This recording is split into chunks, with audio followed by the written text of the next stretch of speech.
ఇప్పుడు very short answers చూద్దాం. Find integral 0 to 2 square root of 4 minus x square dx. మనకి ఇంటిగ్రేషన్లో integral square root of a square minus x square dx formula తెలుసు కదా. x/2 square root of a square minus x square plus a²/2 sine inverse x/a plus c. ఈ ఫార్ములాలో ఇక్కడ ఏ ప్లేస్లో 4 a² అంటే 2² అని రాద్దాం. 4ని రాస్తే అప్పుడు ఇదే ఫార్ములా ఉంది కదా, ఈ ఫార్ములా అప్లై చేస్తాం. అందుకే డెఫినెట్ ఇంటిగ్రల్స్ ముందర ఇంటిగ్రేషన్ ఆ చాప్టర్ బాగా తరువుగా ఉండాలంట. అందుకని అది చెప్పాను. అది బాగా వస్తే ఇది చాలా ఈజీగా చేయొచ్చు. అంత జస్ట్ అలాగే చేస్తాము, లాస్ట్లో లిమిట్స్ అప్లై చేస్తూ ఉంటాం అంతే. సో అందుకని ఆ చాప్టర్ బాగా ప్రిపేర్ అవ్వాలంట. అలాగే ఇంటిగ్రేషన్ ముందర డిఫరెన్షియేషన్ అవి తెలియాలంట. తెలిస్తే ఇంటిగ్రేషన్ బాగా ఈజీ అవుతుందంట. Therefore, integral 0 to 2 square root of 4 minus x square dx is equal to integral 0 to 2 square root of a square అంటే 2² అని రాసాం. 2² minus x square dx. x/2 into square root of 4 minus x square ఫార్ములాలో వేస్తాం అన్నమాట. Plus a²/2 అంటే 2²/2 sign inverse x/a అంటే x/2. Limits ఏంటి 0 to 2. So that is equal to X ప్లేస్లో ప్రతి చోట కూడా 2 వేద్దాం. వేస్తే ఫస్ట్ పార్ట్ ఏంటవుతుంది 2/2 అంటే 1. ఇక్కడ లోపల 4 minus 2² అంటే అక్కడ 0 అయిపోతాం. సో ఫస్ట్ పార్ట్ 0 అయిపోతాం. ప్లస్ 2²/2 అంటే 2 కదా, సైన్ ఇన్వర్స్ 2/2 అంటే sine inverse 1. That is equal to ఇది మైనస్ లోయర్ లిమిట్ యాక్చువల్గా వేయాలి. వేస్తే అక్కడ ఏంటంటే మొత్తం అంతా కూడా 0 అయిపోతుంది అంత. ఎందుకంటే ముందరే x/2 అంటే 0/2 0, ఫస్ట్ పార్ట్ 0 అయిపోతుంది. అలాగే ఇక్కడ సైన్ ఇన్వర్స్ 0/2 అంటే సైన్ ఇన్వర్స్ 0 అవుతుంది అంటే 0 మళ్ళీ సెకండ్ పార్ట్ కూడా 0. అందుకని ఇది వేయక్కర్లేదు, ఓన్లీ అప్పర్ లిమిట్ చేస్తే చాలు అంతే. సో 0 ప్లస్ పిక్ పెడతాను ప్లస్ 2 సైన్ ఇన్వర్స్ 1 వచ్చింది. సైన్ ఇన్వర్స్ 1 అంటే ఎక్కడ 1 అవుతుంది అంత సైన్ థీటా π/2 దగ్గర. సో 2 into π/2 90 degrees కదా. సో 2 క్యాన్సిల్ అయిపోయి పై వస్తుంది. ఈ రకంగా చేయాలన్నమాట. Next evaluate integral 2 to 3 2x/1 plus x² dx. So this is equal to యాక్చువల్గా అయితే దీనికి ఎందుకంటే 1 plus x²లో x² తాలూకా డెరివేటివే 2x dx. 1 plus x² t అనుకుంటే 2x dx ఈజ్ dt కదా. అంటే 2x dx dt అయిపోతుంది. dt/t అంటే log t, log mod t అంటే log 1 plus x². ఇది దీని రిజల్ట్. సో కాబట్టి దీనికి లిమిట్స్ వేయాలి 2 to 3. ఇప్పుడు x² ముందర అప్పర్ లిమిట్ వేద్దాం. Upper limit minus lower limit అనమాట. So log mod 1 plus 3² minus log mod 1 plus 2² that is equal to log mod 10 minus log mod 5 that is equal to log a minus log b formula ఉంది కదా. log a/b అంటే log 10/5 log mod 10/5 అంటే that is log 2. ఈ రకంగా చేయాలన్నమాట. Next evaluate integral 0 to π square root of 2 plus 2 cos θ dθ. ఇంటిగ్రల్ 0 to π ఇందులో ఏంటి కామన్ తీయచ్చు, 2 కామన్ తీసేయచ్చు కదా. Square root of 2 into 1 plus cos θ dθ that is equal to integral 0 to π square root of 2 into 1 plus cos θ is 2 cos² θ/2 dθ that is equal to 2 to 4 కదా. 4 అంటే square root 4 అంటే 2 బయటికి తీసుకొచ్చాం. Integral 0 to π cos² θ/2 square root అంటే cos θ/2 dθ ఈ రకంగా వచ్చింది. So cos θ/2 derivative కడతాం అంటే ఇంటిగ్రేషన్ సైన్ θ/2 బై హాఫ్ అది integration. So 2 into sin θ/2 by half integral 0 to π limits. ఇప్పుడు అప్పర్ లిమిట్ వేద్దాం. 4 కదా వస్తుంది. 4 into అప్పర్ లిమిట్ వేస్తే sin π/2 మైనస్ లోయర్ లిమిట్ వేద్దాం అంతే. లోయర్ లిమిట్ ఏంటి 0 కదా, sin 0/2 అంటే 4 into sin π/2 is 1 minus sin 0/2 sin 0 is 0. So 0 that is equal to 4. ఈ రకంగా చేయాలన్నమాట. అంతా సేమ్ చెప్తున్నానంటే ఇంటిగ్రేషన్ చేసేసుకోవడం, లాస్ట్లో లిమిట్స్ వేయడం అంతే. Next evaluate integral 0 to 2 mod 1 minus x dx.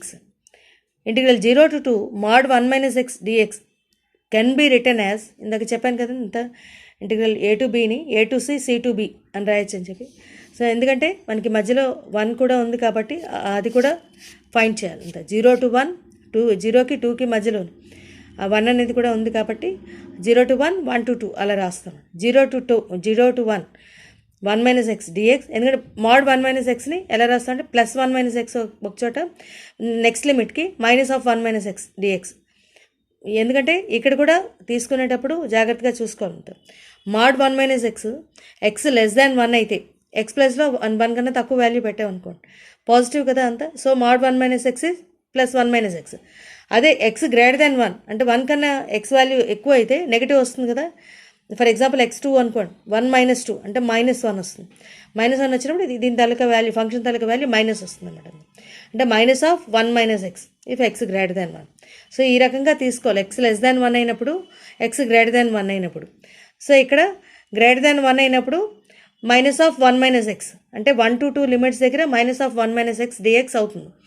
అదే 0 to 1 దగ్గర అయితే <1 కాబట్టి అక్కడేమవుతుందంటే +1 మైనస్ ఎక్స్ అది తీసుకుంటాం మనం. ఈ రకంగా వస్తుంది. ఇప్పుడు ఇంటిగ్రేషన్ చేసాక ఇలాగ వస్తుంది. x-x²/2 ఫస్ట్ పార్ట్కి ఇంటిగ్రేషన్.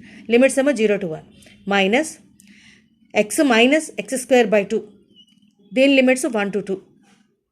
ఇప్పుడు ఆ లిమిట్స్ సబ్స్టిట్యూట్ చేసాక సింప్లిఫై చేస్తే 1 వస్తుంది.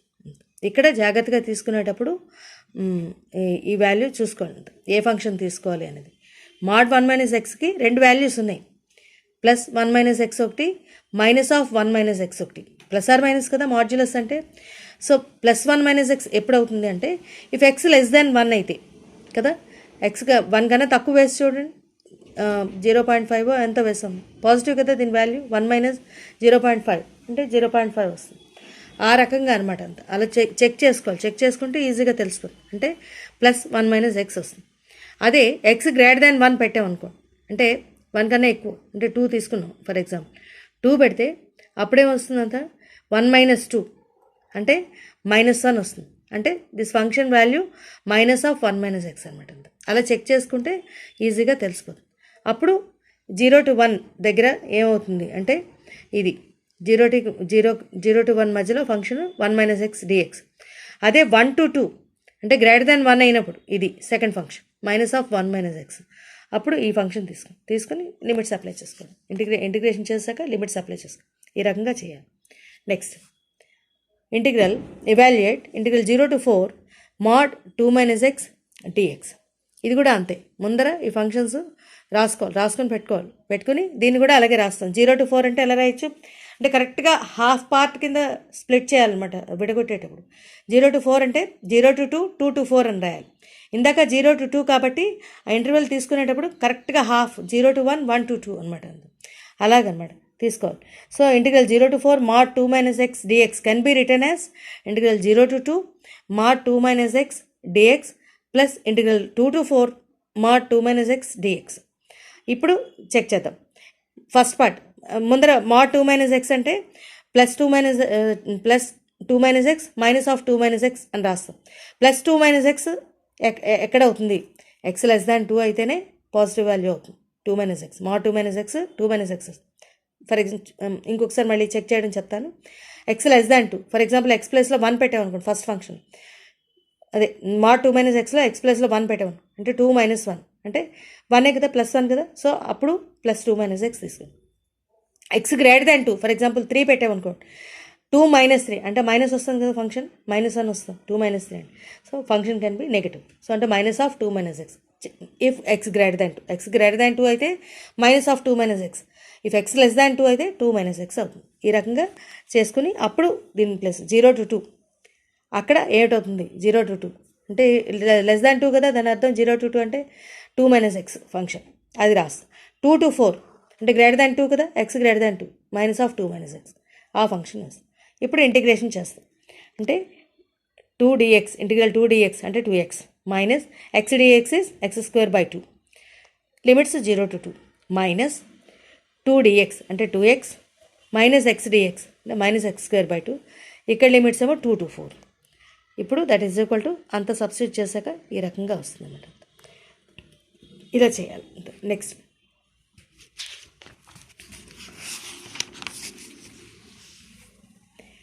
evaluate integral 0 to pi by 4 secant power 4 theta d theta. Integral 0 to pi by 4 secant power 4 theta d theta is equal to 0 to pi by 4 secant square theta. Secant square theta అని 1 plus tan square theta అని రాయొచ్చు. మనకి ట్రిగ్నోమెట్రీలో formulas ఉన్నాయి కదా, into d theta అని రాస్తాం. ఇప్పుడు ఇక్కడ ఏమవుతుందంటే ఇప్పుడు ఎక్స్పాండ్ చేద్దాం.